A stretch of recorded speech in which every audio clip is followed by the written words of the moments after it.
Hey, what's going on, guys? So today I'm sitting down with Maryam Marashi, and we're going to be talking about body image standards for men and women. Now, this is a conversation that kind of spurred off an Instagram post that I had made, and I got a lot of really interesting responses. Basically, I was just kind of asking for people's perspective on it, and the questions that I got essentially prompted me to make this podcast. And so, Miriam, thank you so much for jumping on. Can you give a little bit of background in terms of who you are and what your educational background is for those who maybe don't know? Absolutely. So my name is Maryam. I'm a first-year PhD student at the University of Toronto in the Faculty of Kinesiology and Physical Education. And I'm interested in the intersection of body image and exercise. But prior to that, I completed my master's also in kinesiology, where I focused more broadly on the relationship between mental health and exercise. So looking at measures of stress, anxiety, depression in a general population, and how those relate to exercise behavior.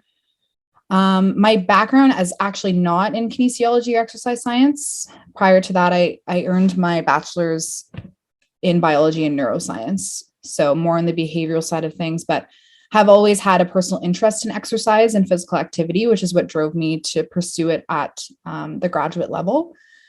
And academics aside, I also work as a fitness trainer and nutrition coach. So I train group fitness or CrossFit classes, and I also do personal training and one-on-one nutrition coaching. And athletically, I guess to touch on that, I did train and compete. I guess it would be considered like a semi-elite level in CrossFit and I didn't go to the games or anything like that, but local and some international events. And I still do compete for fun, but it's more of a hobby than anything else. That's awesome. So I guess to sort of couch the conversation, I'll give you a little bit of context on the conversation that we're going to be having today. So I made a post the other day asking people what their thoughts were in terms of the effect that body image standards had on men and women, how that might differ if one gender experienced more pressure than others to achieve a certain body image standard, and whether or not there was similar influence from, like, let's say, media or social media, but then did it affect people differently? And there was kind of a series of questions on my story, and I had people answer and kind of give their reasons why. And so that's kind of how the conversation got started initially. So I guess, why don't we just kind of talk a little bit about some of the temperamental differences between men and women, just so we can kind of understand a little bit of the background. Sure. So I think it's important to first make clear before, you begin talking about sex or gender differences broadly, that whenever we are talking about these differences, we're speaking on behalf of the average, right? We're speaking on behalf of the normal curve. And there are, of course, going to be exceptions at both ends of the distribution and everything that kind of lies in between there. So I know it's a bit of a contentious topic, so I just wanted to kind of, throw that caveat there. But I think if you were to ask this question to, I don't know, like your grandma or someone, like, hey, grandma, what's the difference between girls and boys and the way that they act, or men and women and the way that they act, she'd probably say like something to the effect of, men tend to be more aggressive. They tend to be engage in more assertive behavior. They tend to be sure of themselves or carry themselves as if they're sure of themselves and display more dominant behaviors. They might engage in more competition between one another, and especially like physically oriented competition, where you're comparing your physical strength or your endurance or your musculature. They might tend to be less emotional, right? Or rather, they display less emotion. Whereas females tend to be more socially oriented. They tend to be more cooperative, or like they work well in group environments. They have more of like a nurturing orientation, or like are seen as more gentle. They do engage in competitive behavior with one another, but it typically is more social in nature rather than physical. So, and it's more indirect than male. So they might try and, like, I don't know, like smear one another's social reputation if they are feeling competitive. And when you take a look at the research, I kind of had to brush up on this because this is like really evolutionary psychology stuff. Any examination of sex differences are going to be contentious, but these points are supported pretty well. And actually recently read that the personality differences between the sexes seem to be more pronounced in more industrialized and Western societies, which is interesting given that we rank highest on like objective measures of equality between the sexes. So I thought that was interesting. And I guess I wanted to touch on like at a societal level, these differences kind of come through when you think about where the sexes tend to dominate in like industries or careers, respectively. So men tend to take up positions in more physical and material oriented careers like engineering or manufacturing, construction, transportation. Actually, both my parents drove taxi in Toronto when I was growing up, and my father still does. But my mother was one of the only taxi drivers in Toronto at the time. And she was actually like interviewed by the paper about it. It was like a big ordeal because everybody who came into her taxi was like, oh my God, you're a woman, right? Like it was not common. And I think that's starting to change now with Uber. But at the time, it was not common at all. Whereas women, pardon me, tend to dominate in more socially oriented industries, right? Like education or social work or healthcare. And of course, there's socialization that can contribute to these differences, right? Like thinking about what toys, what books, media are little girls exposed to versus little boys, and how does that affect their career choice? I was recently in a toy store for the first time in a while, buying some stuff for my fiance's niece, and I forgot at like how stark the differences are between like the gender toys. Like all the girls' toys are just like cooking, and like here's Barbie dressed up as like a, I don't know, like has like an apron on or like, and I remember having toys like that too growing up. Not that it really made me more keen on doing housework or anything like that, but that's what we did. That's the kind of behaviors that we engaged in as kids. So not to say that they don't have an effect, but there's certainly inherent factors contributing there as well. It's hard to tease apart the inherent and the environmental factors, though. I'll leave it at that. So I don't know if you wanted to add anything. Yeah, no, I definitely think that it's really, really interesting. And like, as you kind of mentioned earlier about like talking about averages, it's like definitely take these things with a grain of salt, because people aren't necessarily going to perfectly fit into some of these categories, and that's fine. But like, kind of like what you mentioned about temperament, and I mean, even if you look at like the big five personality test, right? And it's like, men and women are clearly more similar than they are dissimilar. And but I think that those small differences can manifest in some very, very significant ways, right? I mean, like if you think about, and I don't know exactly how true this is, but it's like we share like 98 or 99% of the same genetic composition as like a chimpanzee or something like that. So it's like, okay, we're wildly similar, but then that 1 or 2% makes such a huge difference. So I think that how those things can kind of manifest, especially as we age, and what sort of social influences we have, can make a really big difference. And I think the one thing that you mentioned that was also really interesting was how, like, because I've seen that research as well, where especially in the Scandinavian countries, like the more egalitarian a country is, or the more that they do to ensure equal opportunity for males and females, the more that you actually see those, I guess what you would kind of assume are biological differences sort of amplify or magnify. You see more women going into those fields of like healthcare and the socially dominated ones, and then more men going into STEM fields and things like that, which is kind of interesting because it's really clear that there is obviously an interplay between like nature and nurture, the biological evolutionary side versus what the social kind of aspect contributes to that. But then it's really difficult, like you said, to tease out where one starts and where one ends, and then what outcomes are a result of what. And I think there's a lot of confidence about, like, people when they talk about it anyways are really confident. And for me, I'm like, that kind of bugs me, because I'm like, I don't know, man. I don't know how you can be so confident about making these assertions when it's like, well, what about this? What about this? What about this? But it's definitely a really interesting subject for sure. one thing, I guess, to kind of get into this, like, is one gender exposed more to messages of images and unrealistic body expectations than another? Yeah. So that's the question. Yeah. And this question is kind of where we originally connected on this topic. I think that was like almost the question that you were posing on your Instagram. Pretty similar. Like I said, it was a series of questions, but that was definitely one of the first ones. Yeah.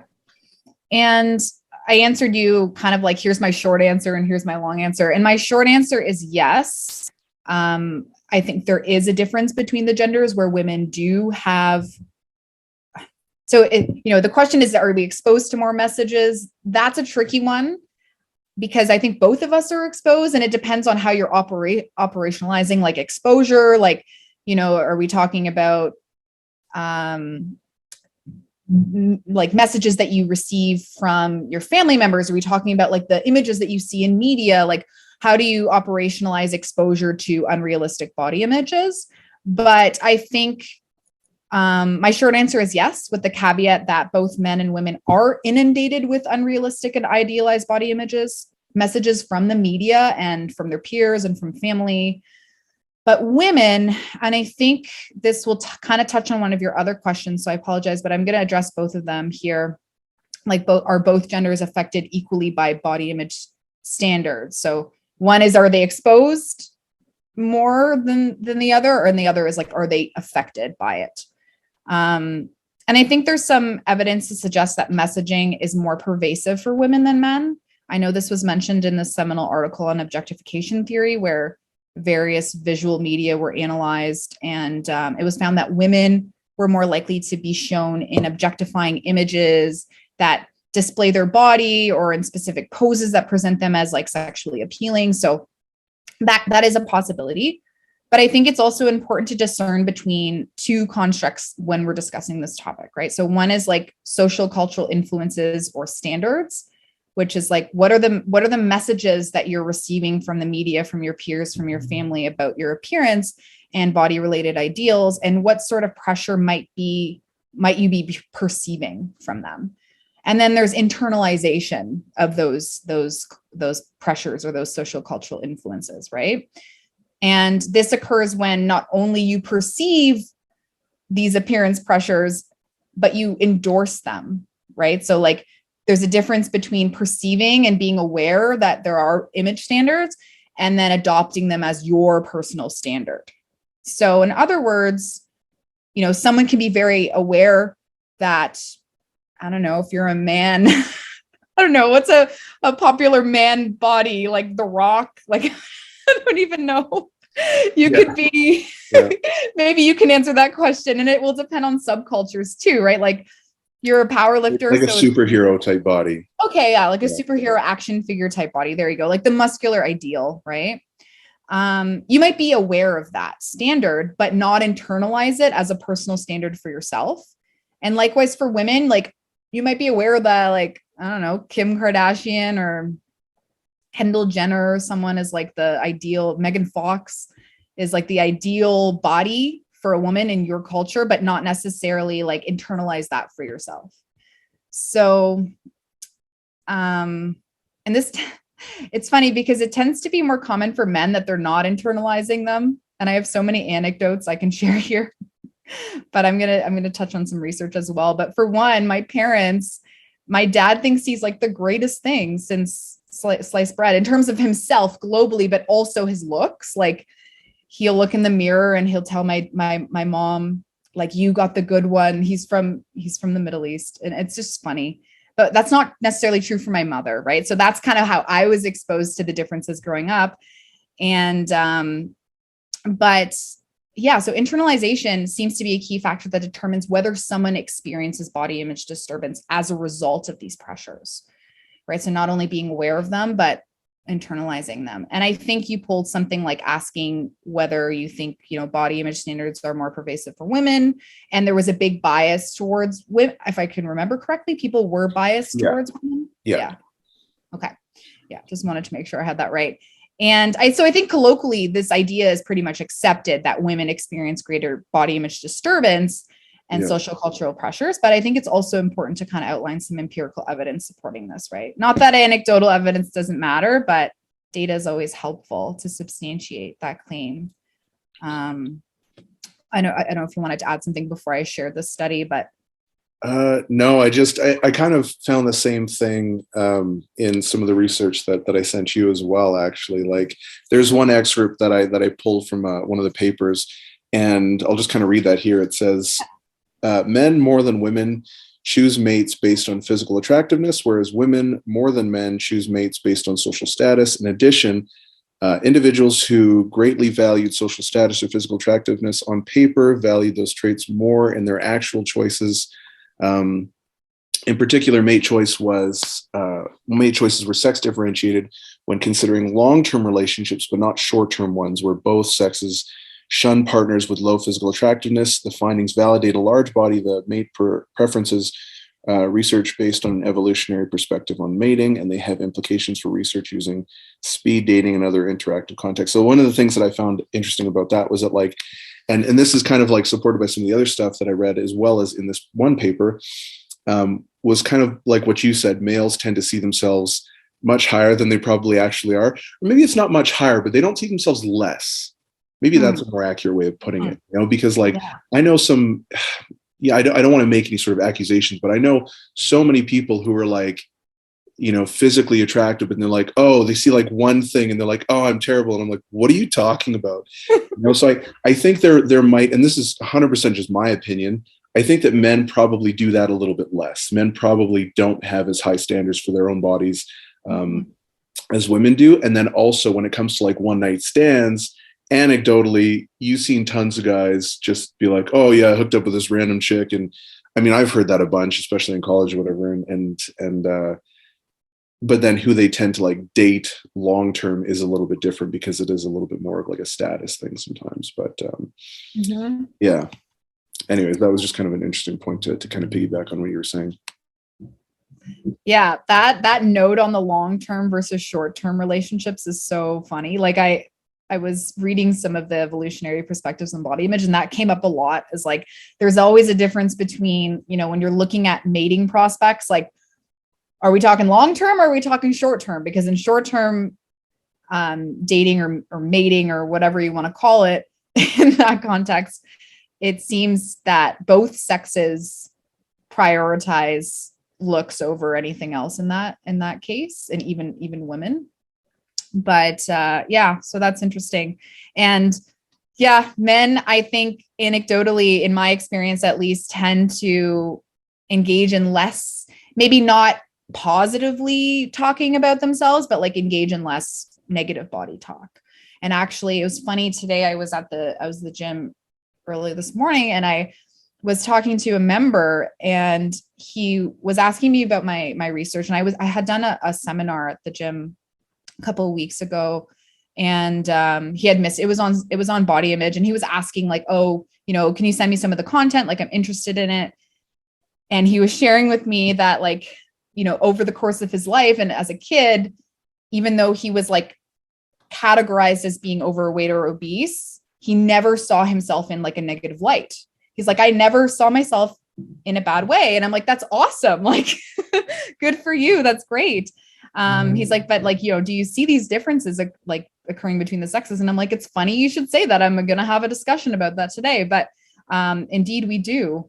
And in fact, men do tend to rate themselves as more attractive. And actually one study from my lab group had participants rate their perceived weight status. So the options were like not heavy enough, just right, too heavy, or like way too heavy. And they also measured objective measures of weight and BMI. And they compared men and women's discrepancy between their subjective and objective measures. And as you would expect, women were more likely than men to perceive themselves as too heavy, even when they were classified as normal. And men were more likely than women to perceive themselves as just right, even when they were obese or overweight. So it's just like, it's funny that kind of came up. But One interesting thing as well that kind of piggybacks off of what you were saying earlier is the opera. I can't even talk. Operationalization, or Yes, it's a lot thank big you for word. saving me. Of what these definitions are, because there's this sort of underlying assumption that, if exposure is the same, we're going to have the same response to it. Whereas what you were saying earlier was even like internalizing things differently. And so it's like, if we are going to say, men and weight are perceiving their body weight and body image differently, then why would we necessarily anticipate that they'd have the same response to certain things? And we can get into that a little bit later, but I just think it goes to show exactly what you were saying, right? Like sort of a lack of continuity in terms of how males and females may respond to the same message, and whether or not they're going to respond to different messages differently, I guess. Yeah. And that's just one study, right? And it was looking at weight, which Yeah, is, I've seen that one though. yeah, It was pretty unsurprising. it was looking at weight. And it's important to note because women and girls are disproportionately concerned with being heavy and being overweight or having certain levels of body fatness more than men.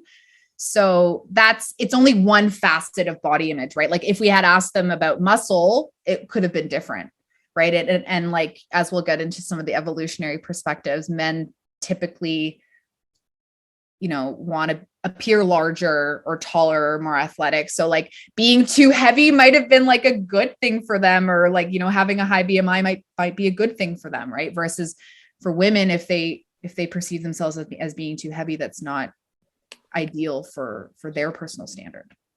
Yeah, actually, there was one paper that I looked at that found, so they kind of had like a little bit of an interesting study. So they had men and women evaluating different physiques, right? And then what they did was they took those same physiques and then followed up with them several weeks later and showed them the same physiques, but then put their face on overlapping with the bodies. And what they found was that, like, I'll just read what I pulled from it. It's the one you sent me, right? Is it the one that Yes, you sent? Yeah, yeah, yeah. I sent you all of these. Yeah, so it's like results indicate that men devalue non-ideal bodies and upvalue ideal bodies when they are self-related, and that was kind of where they had their face overlapping.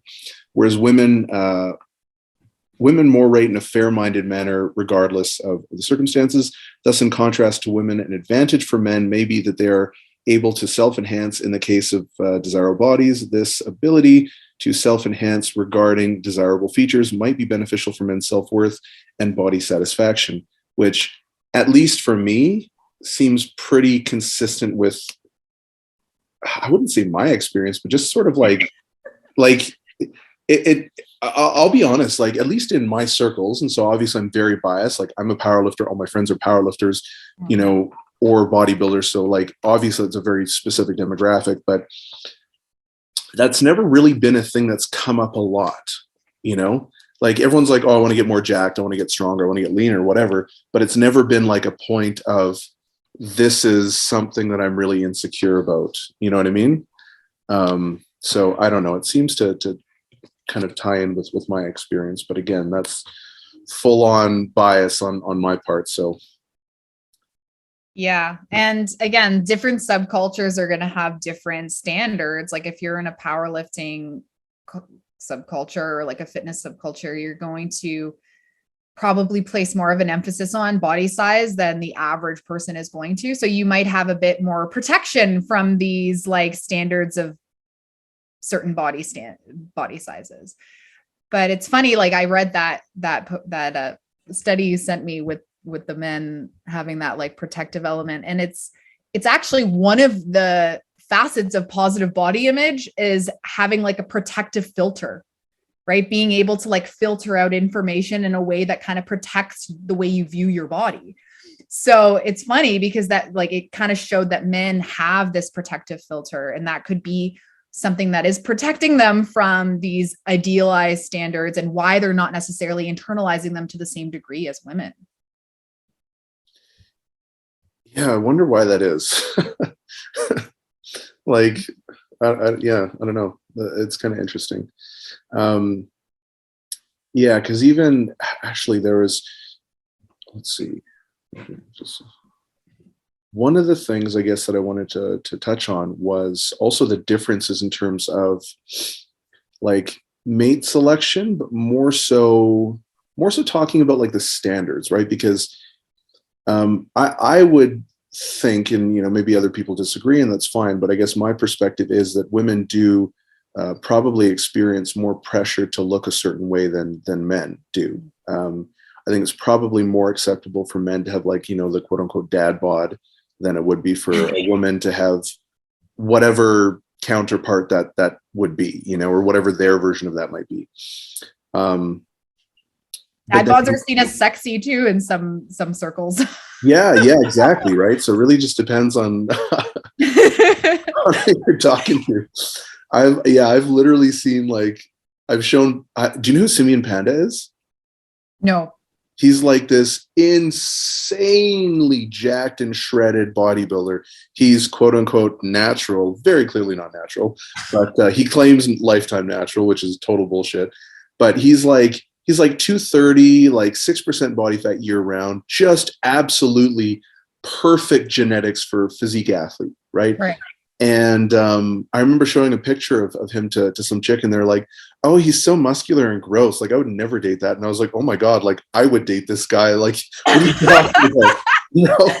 Yeah. And so it definitely depends on what circle you're in. But I guess kind of getting back to like how different standards might be applied to men and women. One of the things that I found is really interesting in this conversation is there's, like I mentioned earlier, an underlying assumption that men and women, one, are subject to the same standards, and two, will respond the same to the same standards. You know what I mean? Which I really have a problem with that, because it's like there's so many differences between men and women. There's so many differences between different age demographics. There's so many differences between, little subsets within males or females within the same age bracket. So it's just like the assumption that things would be equally,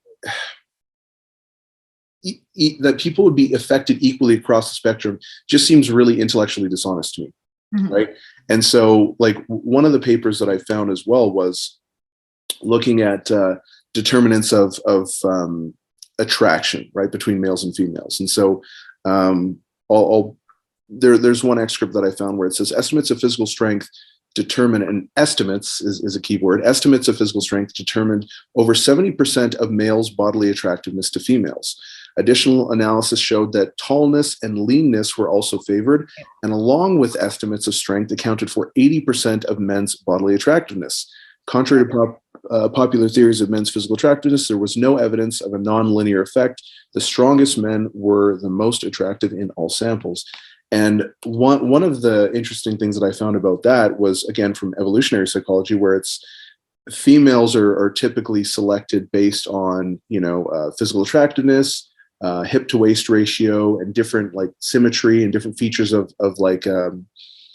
features of health. Whereas males were selected based more so on social status, right? So, how much money a guy makes, what their social standing is in their group or whatever, and then also just perceived dominance. And I think in one of the papers that I read, it was looking at formidability specifically. And so those are all kind of dominant characteristics within a social setting.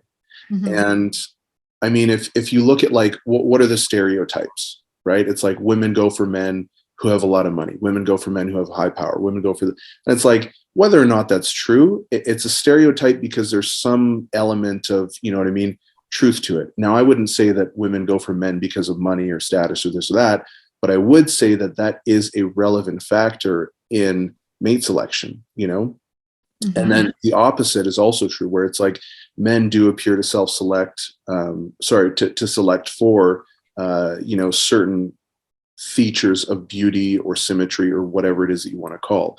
And so the reason why I found that interesting anyways was not necessarily to be like, oh, this is right, this is wrong, whatever, is just to kind of highlight how men and women have different categorizing processes where they're like, this is what I value versus this is what I value. And again, I think it's really important to kind of remind everyone that we're talking about what's observed on averages, not necessarily represented. And in heterosexual males and females too. Yeah. Yeah. Actually, that's not something I've looked into. Do you know if there's any sort of difference between maybe how like Gay man and a straight would, man. Yes. yeah. Interestingly, there's not that much difference. Like from the little that I've read on it, again, I'm not a gender studies expert. I don't like, this is not my area of expertise by any means, but like what the stuff that I did come across, because I was reading a recent paper when we had like decided we were going to do this this podcast. I needed to like brush up on some of the evolutionary perspectives in body image, and one of the papers was looking at all of these prospective factors that we just haven't really considered in a lot of the social, cultural, and psychological studies on body image. And of course, all of the studies they cited were like mainly in heterosexual males and females. So they had this like one paragraph kind of outlining some of the research conducted in like homosexual males and females. And interestingly, straight women and lesbian women don't really differ much with how they tend to select for traits. Like lesbian women do also tend to prioritize more internal factors, like internal characteristics over like appearance. And gay men don't really differ much from straight men on average, where they actually do prioritize appearance to the same degree or to a similar degree. So it's interesting that even in like homosexual mating patterns, we see these differences come up. These intrasexual similarities are still kind of held on average. Of course, this is going to be not saying every person who who engages or who has every homosexual man is going to prioritize appearance the same way that a straight man would, but it's I thought that was kind of interesting. Yeah, that is pretty interesting. And one of the things that I will say actually that I guess to some degree kind of counters what I was saying earlier about like differences between male-female mate selection was one paper I found was looking at adolescents and youths, and they were looking at whether like social status as well as beauty, and or I guess I'm using beauty, but they used attractiveness and they had a specific criteria for that. But how much of attraction was due to their physical attractiveness versus social status. And in adolescent boys and girls, social status didn't seem to be strongly affect dating desire during that particular age period. I can't remember exactly what the age period was. I think it was somewhere between like 12 and 17, but don't quote me on that. I think it was high school-ish. Yeah, something like that. But I found that pretty interesting because then it's like, oh, is that purely socially constructed then, or is it just a matter of an individual's intrinsic values might develop and change as they get older because their priorities shift, or you know what I mean? I don't necessarily know how to interpret that, but I just think it's kind of an interesting counterpoint to what I was saying earlier. What are your thoughts on that? I'm not sure if you have any, but yeah, I saw that as well. Actually, I made note of that here because like I thought it was really interesting that other study you shared, that 80% of the variance in male body attractiveness was explained by weight, height, and perceived ratings of strength. That's a lot of variance, right? But before we get into the other one, I thought it was weird that there wasn't a curvilinear relationship between perceived strength or muscularity or size and attractiveness. Like they expected there to be kind of like a U shape where there would be like this optimal strength musculature, and then it would start to kind of dwindle, kind of like what you said about the physique strength athlete dude who you were showing your friends, and they were like, no, that's not my thing. Yeah. I would expect that, right? Like if it reaches like a certain level of musculature or like strength, it might only be attractive in certain circles. But I'd be interested to see like what was their ceiling there, like what was their strongest man photo that they were showing to these women. Yeah, that's a really good point too, especially because like, so I'm 275, and my gym, that's not very big. Like basically that's like pretty average. Somewhere between 240 and 280 is pretty standard. So that's going to change how you see yourself compared to the average guy. Yeah, exactly. Well, because like we're always making fun of like one of my buddies, Adam, shout out Adam. Um, he's like 245 and everyone calls him like the little baby because he's like this tiny little, like he's a big jack dude, but we all just kind of make fun of him. And so it's definitely really like, that's a really great point. Actually, I would be interested to see that just from like an objective standard of how actually like big, muscular and strong they are. Yeah. Because I would imagine that once we start getting into like the very fringe, like small fraction of the population is going to look this way, I would assume that a lot of women might not deem that as attractive right off the bat because it's just outside of their scope of what they consider to be normal, right? So it's that I thought that was interesting that there wasn't any like curvilinear relationship. But the adolescence one, I think, the reason we didn't see social status come up as a predictor there is because, well, I mean, when you're 15, 16 years old, are you really concerned about your boyfriend, how much money they're making, if they're making any at all? Like, I can't remember giving a crap about that stuff when I was in high school, at least. But like you said, I think that our priorities start to shift as we age and we start to look for prospective mates long term. And if we're thinking about starting a family, then we might be looking at certain factors, right? But one thing that I thought was interesting there is that studies that looking even in industrialized, westernized societies where women tend to be providing for themselves, most of the time, they still do report social status and income as an important factor when they're choosing their mate, and which I thought was interesting. And like their income doesn't seem to affect the strength of that relationship. So like you could be making a lot of money as a woman and still care about what your prospective partner is going to make, right? So that's weird, but interesting nonetheless. Like it's like almost like a woman doesn't want to be with a man who isn't at least at the same level or maybe above in terms of the income that they're making on average. Yeah, I could definitely see that. Yeah. I don't know where that kind of ties into what we were talking about, but I thought that was kind of cool or kind of interesting at least. And yeah, men do tend to favor physical appearance or good looks more than women do. And not that women don't care about their mate's appearance or that men don't care about their mate's potential earn. I also would be interested to see what that looks like across cultures. Like I would imagine that men in more industrialized, westernized societies would care a little bit more about social status and earning potential for their potential mates than maybe men in other cultures. But I didn't read anything about that. But I thought that would be kind of neat to look at. Like, is there, if men here are making a certain amount and they know that women have the ability to make a certain amount, are they going to care more about potential to earn than a man in a culture where women don't really have the same potential to earn? So I don't know. That's not something that I looked at, but thought it would be an interesting point. That would be something interesting because like anecdotally, I know a lot of people, and like I would probably say I even fall under this category as well, where it's like I do feel like the guy has a responsibility to like provide and take care of his girlfriend or wife, whatever.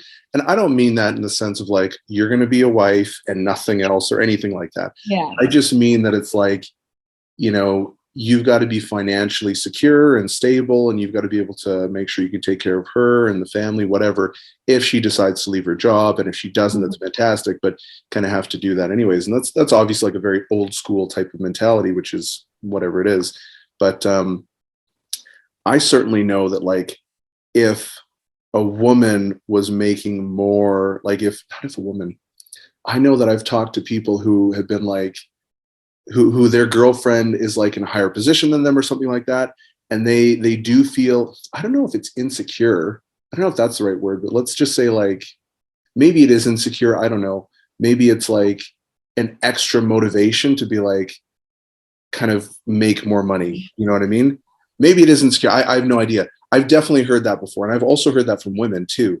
And so I would be really interested to see how that affects men. You know what I mean? Because I've definitely noticed attitudes change where it's like, oh, your girlfriend makes more than you. And it's kind of like between in like male circles, it's definitely something that you might make fun of them for. You know what I mean? And it has nothing to do with like your girlfriend's success. It's just like, oh, you know, it's just that competitive edge, I guess. Yep. You're just teasing. You're like, oh, why are they making more than you? And yeah, I don't know. That's something that I think is kind of like interesting because I know I've heard women anyways say men get insecure about that. And I think to some degree that's probably true, you know? Yeah. And then I also wonder how much of that is also just that competitive side. But I don't know. I don't really have a point or like here's what I think about it. I just think it's kind of an interesting thing that I've noticed for sure. Yeah, I think that's true. And I've seen that happen, like where I've known men who make less than their partners or their female partners, and they've been poked at about that for fun. Yeah. But it's certainly not something you would see in the reverse direction, right? No, like no. I don't think you would make fun of a woman if she makes less than her husband, but there's something about that reverse that seems to be kind of like, it sticks out to you a bit more. Yeah. Yeah. Which is, I don't know, which is also, again, kind of comes back to what we were talking about earlier, or I guess what I was saying earlier. I don't want to put any words in your mouth, just about like the apples to oranges comparison. I feel like a lot of the comparisons that go where it's like, it's a double standard. It's like, well, it's not the same thing that we're really comparing. You know what I mean? But I did want to talk a little bit about marketing, and this is obviously kind of maybe going a little bit outside of what you've studied. Maybe it's not, I'm not sure. But one thing that I'm curious about is marketing that's specifically directed at women, and whether or not it specifically is like, I guess you can't really necessarily derive causality or saying that it's necessarily intended to lower women's self-esteem. But I know that I have seen research, just economic research or whatever in the past, showing that like, depending on your emotional state, you're more likely to make certain purchases. And so if there is potentially, or if you've seen any sort of research that has looked at certain marketing strategies that are intended to maybe negatively impact someone's self-esteem or self-image or whatever in order to get them to, let's say, purchase a product. I mean, in the fitness industry, that's certainly pretty prevalent. So yeah, I was wondering if you've heard or seen anything like that. Yeah, I not in research related, no, not off the top of my head. I'm sure there's tons, but I was gonna just say let's look towards our industry. It's for some examples there. I mean, most of the time people are starting to be a little bit more sensitive about the messaging that they're putting out. But I think, more historically, it has been, here's what you should look like, and I can help you do it. Right. So it's almost like, let's make you feel bad about the way you look now so that I can sell you on the cure or the step-by-step process to how to get to this point. So I think, using these self-conscious emotions, capitalizing on self-conscious emotions like shame and guilt and embarrassment or envy is like the name of the game when it comes to like marketing fitness or image related. I don't know too much about like clothing and stuff, but I can certainly speak to nutrition and exercise programs that is something that is certainly pervasive. And I'm sure that you can attest to that as well. Now, I don't think there's anything wrong with saying, hey, here's what I've done. Here's my work. And if you're interested in like, pursuing this, I can help you do that. But like, if the messaging is like really derogatory towards the person reading it, like, oh, I've seen people like, oh, you're sitting on your couch and it's 12 a.m. and you're just binge eating chips and, you hate yourself and you need to snap out of it. And I'm like, that is like really, really dark messaging that you're putting out there to sell your coaching. And I think we can do better than that. But I think that's what I have to say. But I don't have any research per se, but I think that certainly we do capitalize on these self-conscious emotions like shame and guilt and envy and embarrassment to sell a certain image in the fitness industry. Yeah, no, I 100% agree. And I mean, I think that the tough thing is that it works. It works so damn well, at least in the short term. Now, whether or not it's going to be a good long-term strategy, I'm a lot more skeptical about that. But even I remember when I first became a personal trainer and I was working at a gym called World Health,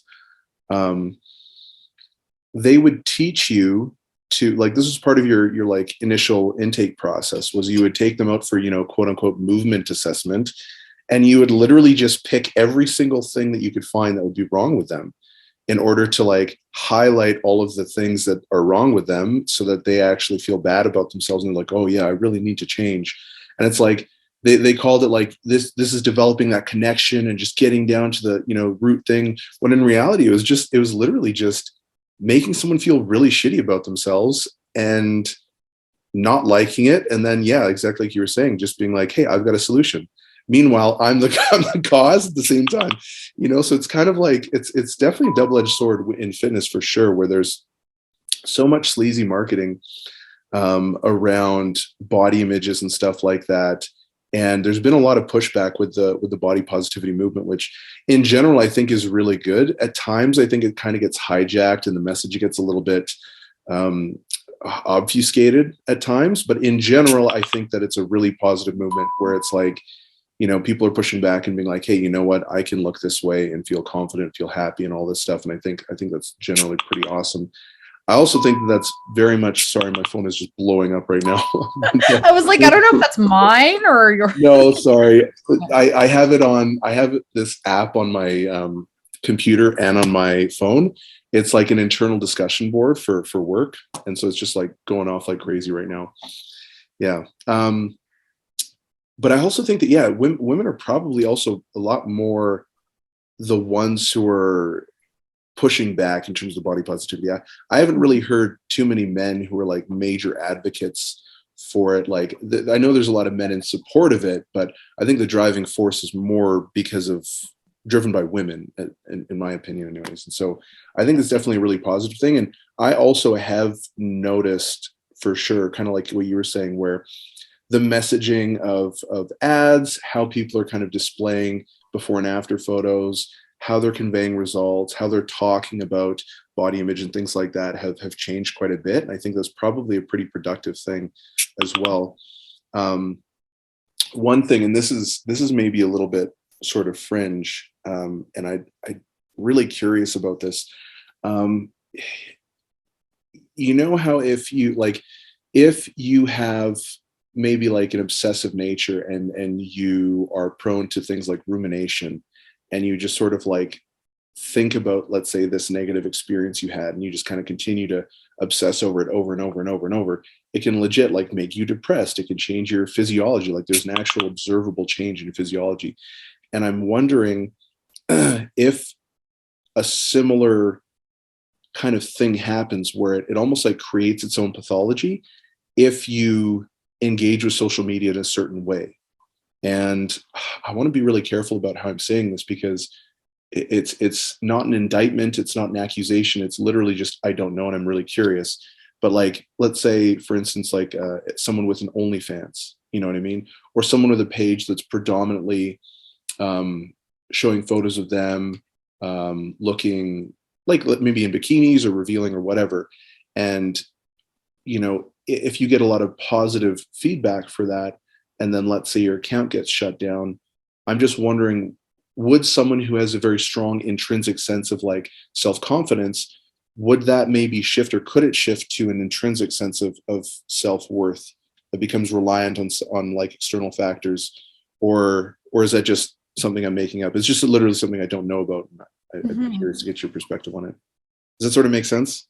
Yeah, I think it's like that question you asked, like, is the risk of posting revealing content on social media, could that incite like a a drive for external validation or Yeah, and yeah. particularly in someone who, because I would assume that there's like someone who is already at risk, that probably is an issue. But for Mhm. someone who's pretty self-assured, pretty self-secure, I'm just wondering, like, would that actually, or could that have that negative impact and see that kind of shift to more external Yeah. requirements? I've always been curious about this. Like I was just a few weeks ago asking my partner, like, I really want to get to know some of like the women or people who engage in like and like OnlyFans and like have these sorts of social media profiles because I think it's really almost fascinating. I'm like, I really want to know, how do you see yourself like from a body image perception and from like a, self-esteem and just overall like personal or self-evaluation. And is there like certain personality difference or certain personality traits that are more protective over whether or not you're affected by, engaging this sort of behavior? And I haven't read anything that's examined this directly, but it would be interesting to see. And but I think it really depends on what degree the person is deriving their self-worth from their appearance in the first place, right? So like if you can imagine like your personal identity or your self-worth in like a pie chart form, and like what is kind of taking up space in that pie chart, right? Like, and how much of that is allotted to your appearance? Because for some people, their appearance might be taking up a lot of how they appraise their own self. So if that's the case, then posting certain photos of yourself and then receiving external validation for it could be problematic for your mental health, because the moment that you don't get external validation, or if something happens and your social media gets, hacked or whatever, you're kind of losing a lot of your mojo, for lack of a better term there. It's like, if you have nothing, if you're not investing in other areas of your identity and other areas of your self-worth, and if most of it is kind of being consumed by, how other people view you and your appearance, then I could see how that might be a risk factor for whether or not you experience mental health concerns related to, the photos that you choose to post, right? I'm kind of imagining like the difference between someone whose social media is predominantly photos of themselves, and maybe they have like some monetary, there's monetary factor there. Maybe they're making money off of certain things related to their appearance, versus someone who's just posting like a picture of themselves on the beach in a bikini with their friends. Like there might be a bit of a difference between, maybe they'll get some positive reinforcement for it, but it might not be internalized to the same degree as the person who is literally making a living off of this. And of course, these are two extremes, but people kind of fall in the middle as well. I can remember my early experiences with social media. I was 15 when I got Instagram, because it came out around that time. So that is peak time for like body image issues for a young girl. And I was very invested in my appearance at the time, and getting a lot of, a lot of feedback from people in my circle in high school and stuff, because it was just that time of your life. So having Instagram was just like, it was a disease at first. It was terrible for my self-perception. I remember my first reaction was like, holy crap, there are so many beautiful women in the world. Like I couldn't, because at the time before, you were just on Facebook, right? I'm going off on a tangent now, but whatever. You were on Facebook, and the people that you were interacting with were really only your friends and family members, right? So there was like only a certain few people that you could really compare, like socially compare yourself to. Instagram opened the floodgates to like global comparison, right? And I think that's where we started to see the influence of social media on body image really take off, is when everything kind of went global. And because I remember like, holy cow, all these women are so pretty. Like I could never live up to this. And at this time I was like really invested in my appearance, and I had accumulated like 7,000 followers in a few months. And I remember my boyfriend at the time was like, why do you need to have all these followers liking your photos and posting photos of yourself? And I was like, yeah, you know what? You're kind of right. And I ended up deleting my Instagram because I knew it wasn't good for me. And then I created a new one a few months later. But like, I remember that early experience with social media and it being having such a terrible impact on the way I saw myself. But at the same time, like I can have 1,000, 1,500 followers now and not have that issue because I'm not invested in my appearance to the same degree. Right. So I feel like it really depends on how much your appearance is how much value do you place on the way you look and the way that people view you, if that makes sense. Yeah. And it almost seems like it's similar to, when people talk about diets, leading to eating disorders, when in reality, it's probably a little bit more accurate to say people who have a predisposition or a propensity to display disordered eating type behavior will self-select into these extreme diets. You know what I mean? Where it's like, for instance, your experience was that it was pretty bad and it really had a negative impact on you. And you're like, oh man, but then it's kind of like, now you're caught in the cycle, and, oh, but I got 7,000 followers. What if I lose my 7,000 followers? And it sounds so stupid to say out loud, but that is a very real thing, like 150%.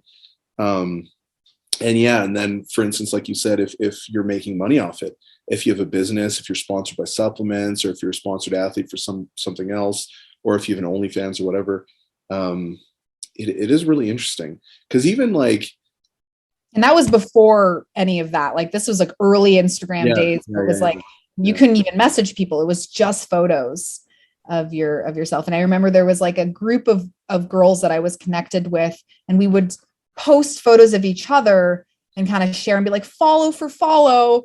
And it would just be like a group of these like pretty girls sharing each other's photo. It was when I think back to it, and we're all these like 15, 16, 17, it's gross that we were like, not on our end, but the fact that we had all these like, male followers and stuff, it just kind of just a bunch of old dudes. Not a bunch of old dudes. I shouldn't say all old dudes, like, but the fact that was kind of, and we were getting positive reinforcement for the way that we looked and posting photos. And I wasn't posting nudes or anything, but just like posting selfies, like a 15, 16-year-old girl typically did at the time. And, but I was at the time, I don't know what it was, but wise enough to kind of say, yeah, this is not good for me. I'm going to shut it down.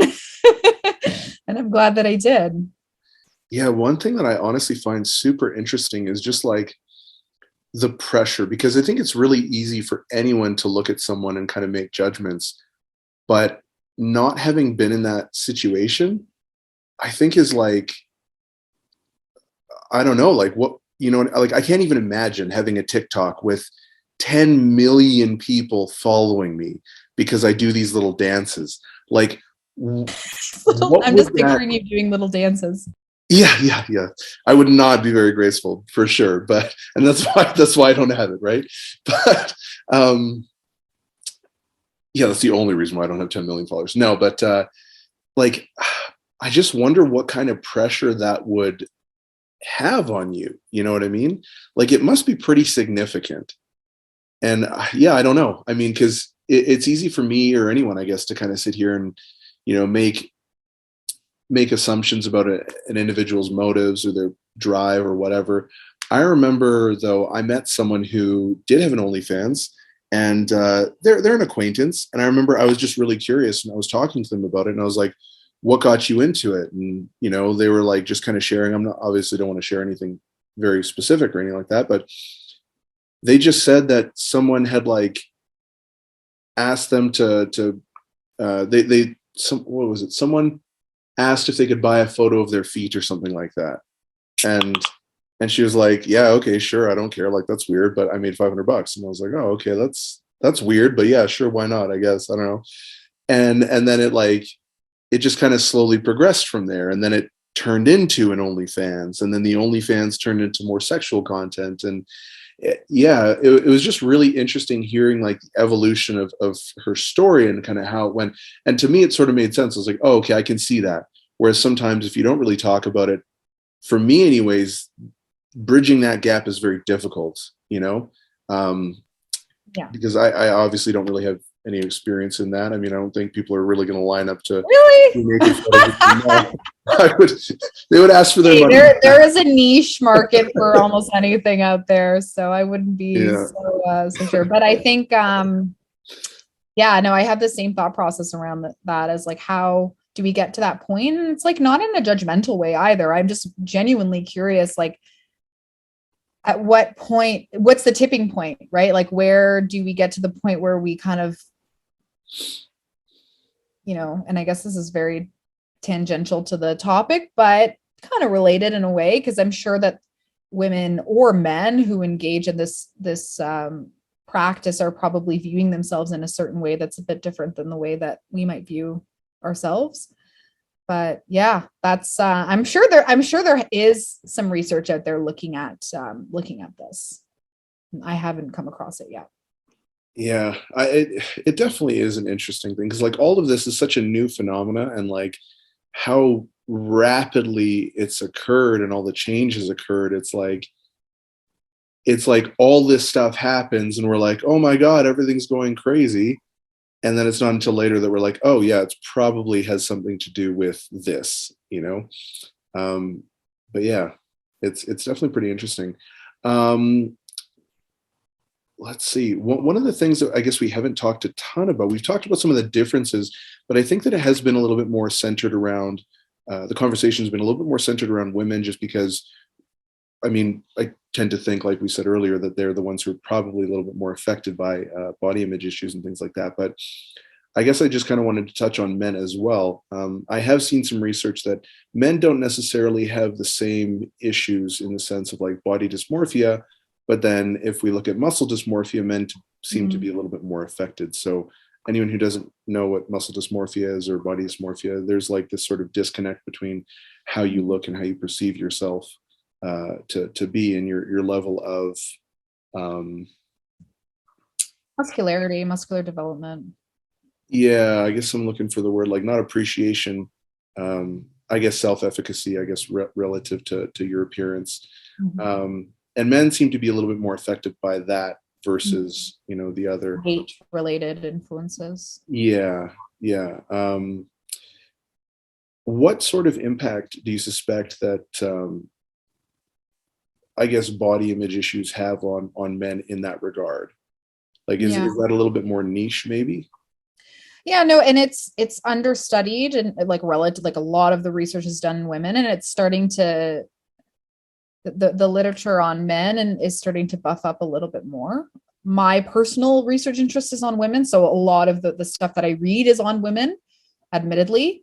But I did want to kind of share one of the studies that looks at the difference between differences in social cultural, like perceived social cultural influences and perceive like internalization of these standards, and like the differences across the genders, and other moderators as well. So in this study, this was a large study published in recently, actually in 2020, in the flagship journal Body Image, by Rachel Rogers and colleagues. It was a large group of researchers actually from across the globe, and they sampled over 6,000 emerging adults, is what we call them, from ages 18 to 30.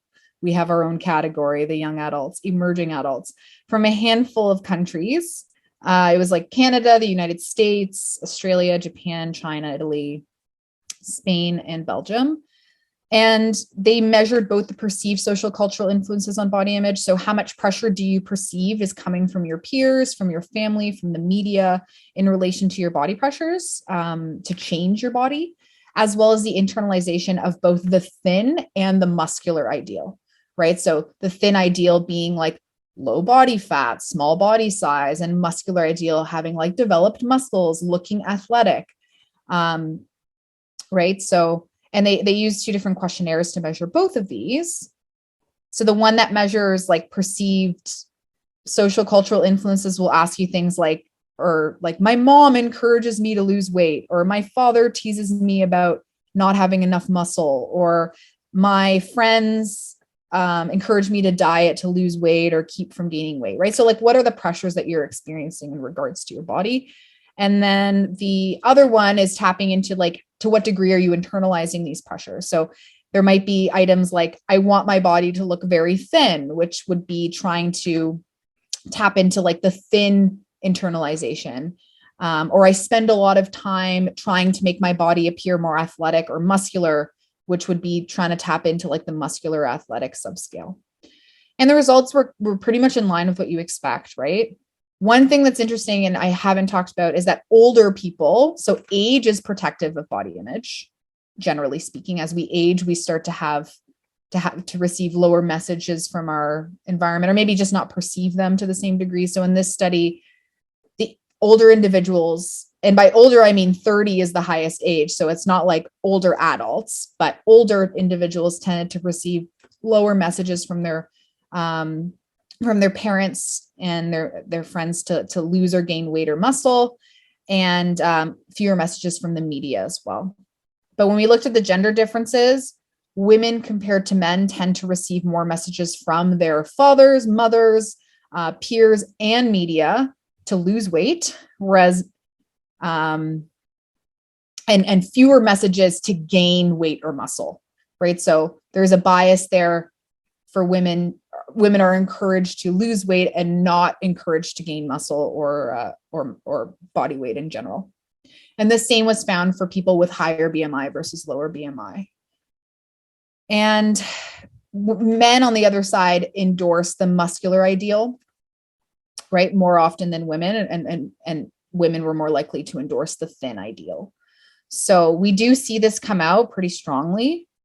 And one thing also that was interesting was that people with higher socioeconomic status, whereas like compared to those with lower socioeconomic status, tended to present higher levels of muscular and athletic internalization, which I know that you had Dr. Lisa Lewis on, and she was talking about luxury problems. It's almost like caring about your muscularity and your athleticism is like a luxury problem to a certain degree. Like, you're not going to be worried about that stuff if you can't pay rent, can't make rent. But if you have all your needs met, then it might be something else to consider. So I thought that was interesting, but it kind of showcases these discrepancies between genders in terms of like, what messages are they receiving from their peers, from their family, from the media, in terms of body, losing weight, gaining weight, and muscle, and to what extent are they internalizing these messages? So men are more readily internalizing the muscular and athletic ideal than women are. And this is reflected in the higher rates of muscle dysmorphia that we see in men as well. So one of the things that I guess I think would be maybe pertinent to talk about as well is like, what do people do with this information? So for instance, like, obviously you're not going to, I mean, I guess I shouldn't say obviously, because some people legitimately do it. I would never go onto someone's, page and be like, oh, you're so muscular, like some girl or whatever, like, oh, you need to lose 20 pounds. It's like, I don't have that desire to do that. It's like, you do whatever you want to do. But then I think when it comes to things that are well-intentioned, I think that's the tricky thing, right? Because I've seen people say, if a woman loses weight, don't ask them if they've lost weight, or maybe don't compliment them, because then it could potentially get them to associate a large percentage of their value, or maybe inflate their value that's derived from their physical appearance.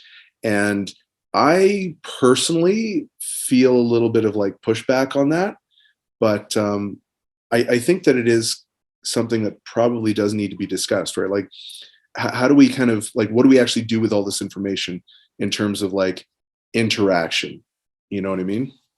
Yeah, I think that's what part of the reasons why, what I kind of discovered when I was reading some of the evolutionary perspectives, part of the reason why we don't really talk about biological and evolutionary origins of appearance ideals and this and that in more of the social, cultural, psychological, and behavioral studies is because a lot of these well, first of all, a lot of these researchers are not evolutionary biologists, so it's outside of their scope. But I think second is that the evolutionary and biological origins are more like ultimate causes, right? Like they're like these overarching, like, why do we see these differences between men and women? But they're not really conscious, or like a lot of them, like, you know, you're not engaging this behavior thinking, yeah, I'm trying to increase my my mate.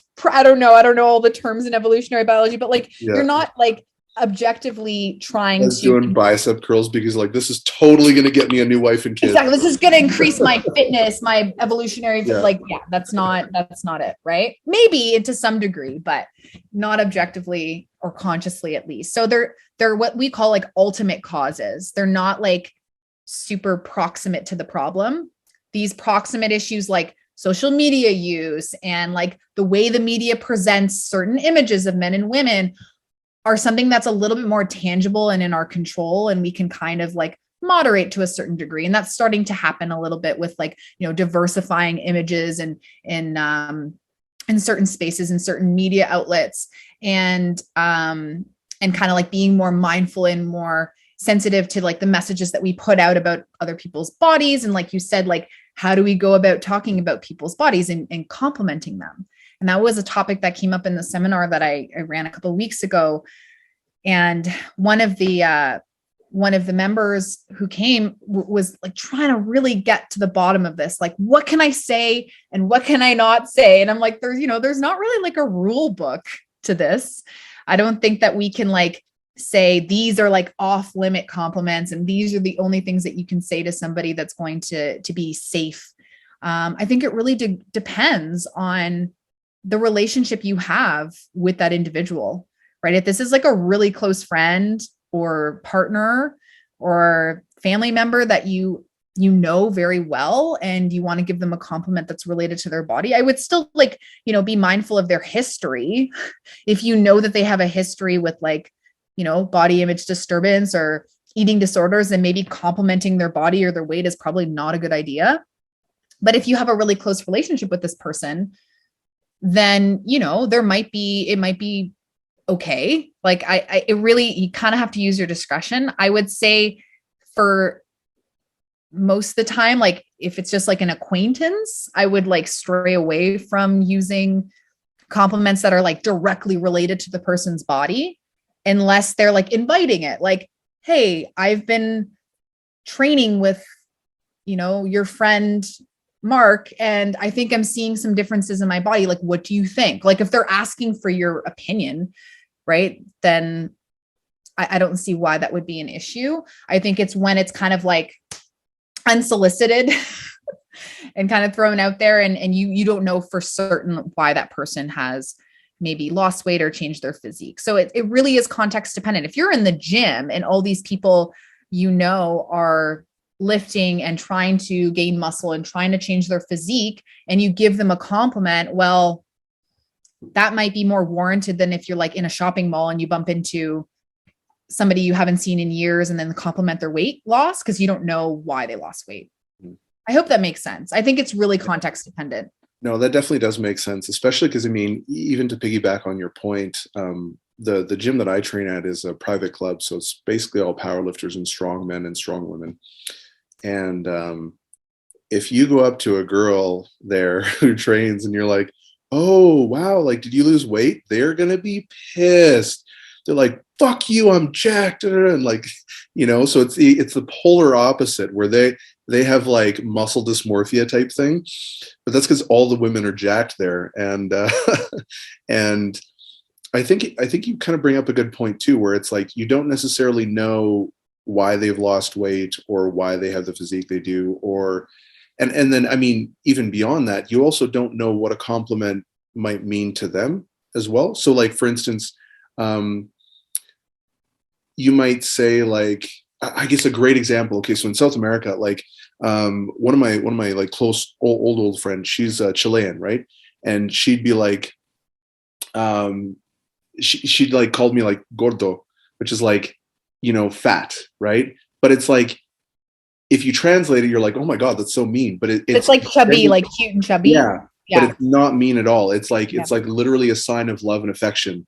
Yeah. And so she would call me that when I was like way back in the day.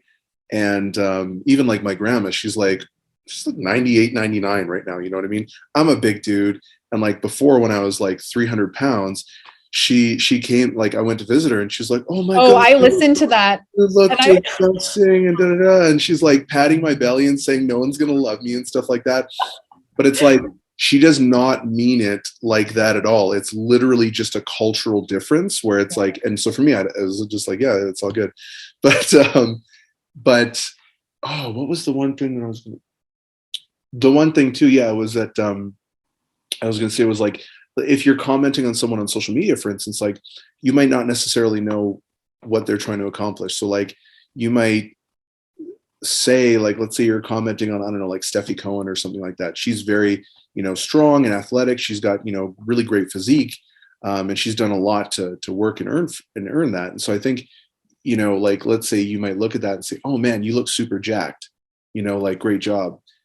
Maybe she doesn't, like, maybe her interpretation of jacked, and I guess I shouldn't have used a specific person. That's not necessarily my intention, putting any words in anyone's mouth, but you know what I'm trying to say, right? Like maybe her interpretation of jacked is different, so you're trying to compliment, you're trying to say something really nice, but then maybe they kind of internalize it in a slightly different way. And I think that's where it gets a little bit complicated, because you can never really know what someone's background is, and it's like, oh, then you just shouldn't say it, and then it's like, but do we really want to censor society? And it's like, so it's yeah. kind of weird back and forth, where I think your advice is pretty sound, where it's like, do you know the person? If not, maybe just don't say anything. Yeah, it's kind of like a flow chart. Like, do I know this person? Yeah, Don't exactly. say anything about their body if you don't know them, right? Like, Yeah, how close are they to me? Like, you kind of go down the list and be like yeah, conscious of those elements. And I think one of the reasons a lot of people in that space kind of push back on compliments around the body is because it draws attention to it makes the person self-conscious. So even if it's complimentary, like, oh my God, your abs, oh, like you're so jacked or whatever, now that person is aware that you are like appraising their body. And of course, we're all to a certain extent like looking at people and like appraising them to a certain degree, but that person is now kind of under the microscope in their own mind, maybe, right? And if they already have like preoccupations with the way they look, that can have an effect on them, even if it's complimentary. yeah, Right. And even if they take it as a compliment, it's like, ooh, now someone's looking at me. Like, I didn't see that. Now, of course, like you could argue that if someone is posting about it and like, captioning like, oh, look at my before and after, they're probably, and like, here's my story. They're probably kind of inviting feedback to a certain degree, unless they like turn off the comments or say, hey, don't compliment my body. I would assume that like, if you're kind of putting it out there, then you're being open to the possibility that someone's going to comment on like the subject of the post. Yeah. But again, if it's just like a person and, maybe you haven't seen them, like this happened to me recently at the gym, or I hadn't seen someone in a long time, and they had lost a significant amount of weight, and I didn't want to say anything because I didn't know why. Like, who knows? They could have, I don't know them, and they could have been sick. Like, I'm not going to compliment their weight loss until I'm certain, or say anything unless they ask me, right? Because it's just, as a coach, especially coaching group fit classes, I never want to draw attention to someone's body in the way that it looks, because you do not know how that's going to affect them or the people around them. Because I'm coaching Gen Pop, right? It's not, these aren't elite athletes. They're not, power lifters and weightlifters. They're here to get a good workout in. And a lot of people might come with predisposed tendencies to be like, self-evaluative, and they might already have these concerns. So drawing more attention to that is probably not helpful in most cases. So it's just being mindful of the context, I think, like using your discretion, and you don't have to stray away from body related compliments altogether, but just being aware of who is receiving that comment and how it might affect them. Yeah, it's funny that you say that, actually, because I did run into a friend. This was, I think, like last year or whatever, and they had gotten way leaner. They were a really jacked powerlifter, and super strong, very high level. I remember I ran into them, a year or whatever ago, and I was just like, "Oh man, what's going on? We're catching up, whatever." I was like, "Dude, you look like so lean. Like, man, good for you. What happened?" He's like, "Oh, I have cancer." And I was like, "Oh," you know what I mean? So like we were quite good friends, so it was not an issue at all. But like I could only imagine if I didn't know him that well and said that, and it was just like, "Oh yeah, because of chemo." Just like fuck my life, you know what I mean?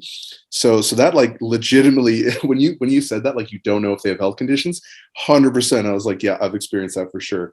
So definitely a lot more cautious on anything A that little I do. awkward. Yeah. That's just And, awkward. cancer patients can have their own body image Yeah, disturbances as well. And there's a whole literature, yeah. a body of literature on that alone. Or even So just a it's, reminder of just like the whole experience. It's like, oh yeah, well I lost all this weight because I can't eat because I'm throwing up all the time because it's just like, ooh, yeah, you know. yeah, yeah, So that's yeah, awkward. I'm sorry. I'm just like, But oh dear. at least you do them well. Yeah, Yeah, so I think that's the best advice I could give anybody who's curious about, how do I go about offering compliments? And it's still going to happen. I mean, I get it from older family members, and the first, you're so tiny, like your figure, this and that. Like that's just, and I don't take it to heart. I'm not going to like shut them down for commenting on my body or other people's bodies, unless it's like extremely derogatory. Then I might say something, but I understand the cultural, differences and the generational differences as well. I think that our generation is starting to be a little bit more mindful of these things. But I was pissing myself on that story of your grandmother. Like I was listening to that podcast you had with Gabriella Gulo, and you were talking about oh that yeah. story of your grandmother like body shaming you, and it was like Well, dying. thanks for listening to the podcast. Yeah, Yeah, that was funny. But yeah, like she's again, it's really cool. cultural difference, right? Oh, totally. And even like even there's obviously going to be differences in relationships. Like, I've said this before because I think it's worth noting. It's like, could you imagine not complimenting your girlfriend on her appearance? Like, she has this really amazing dresses up super fancy, for you, and she like, and then you're just like, okay, let's go. Just completely dismiss it, like the effort, the work, and all that stuff.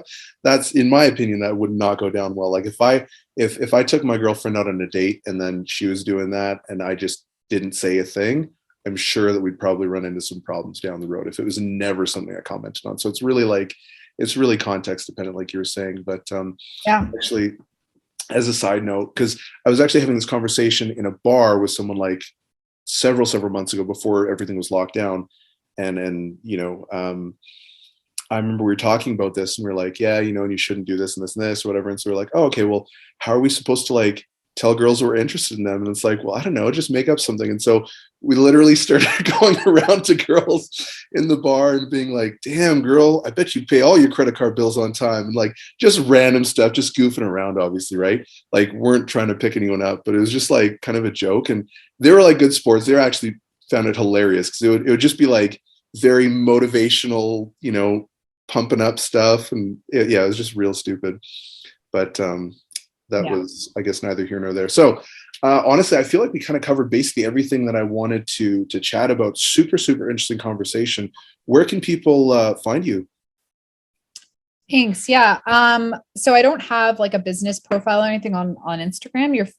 Feel free to follow me at Maryam Y Marashi. It's more of a personal account, but I do occasionally post some things about coaching and research related things. In terms of my academic work, I have an academic Twitter, like it's Twitter. We call it academic Twitter. It's just where you post like the stuff that you work on and some of the studies that might come out. So it's Maryam_Marashi. So anything that I am, any sort of projects that I'm working on or collaborating with others on will be posted up there.